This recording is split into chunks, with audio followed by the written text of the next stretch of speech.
رمضان المبارک کی آمد ہے اور مہنگائی آسمان سے باتیں کر رہی ہے۔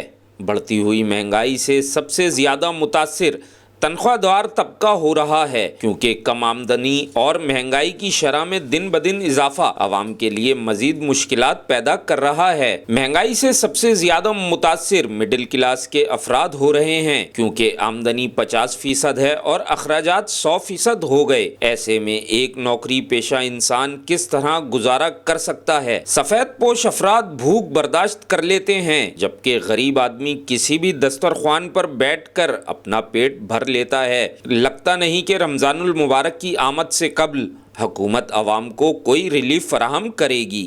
میرا نام لیاقت ہے، میں امپریس مارکیٹ سے تعلق رکھتا ہوں۔ حکومت سے تو ابھی پیٹرول پہ ریٹ گرایا، انہوں نے گرایا، ان سے تو ابھی یہی امید ہے۔ اب ریٹوں کے حساب سے بکروں میں بیماری پھیل گئی ہے، گائے میں بیماری آ گئی ہے۔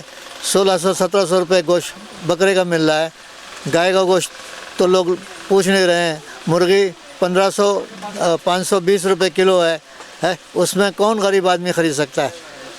اور ابھی تک تو کوئی جو مارکیٹ جیسی تھی ایسے ہی ہے، ابھی نہ تو بڑھے ہیں نہ کم ہوئے ہیں۔ اب ہماری حکومت کو چاہیے مرغی پہ، دودھ پہ، یہ چیز ہیں کھانے والی، سبزی ہے، سبزی والوں کو بولو لسٹ لگائیں، لسٹ کوئی کرامت نہیں ہے، تو یہ سب لوگ پریشان ہیں۔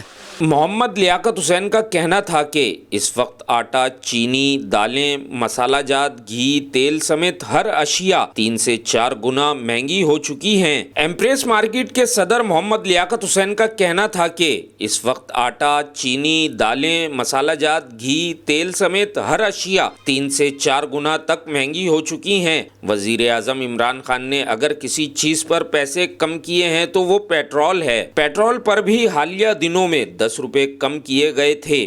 میں سمجھتا ہوں کہ وزیر اعظم کا اس میں کوئی کمال نہیں۔ اشیاء خورد و نوش کی قیمتیں کم کی جائیں تو عوام کو ریلیف ملے گا۔ کیمرہ مین عامر کاظمی کے ساتھ اظہر زیدی، سچل نیوز، کراچی۔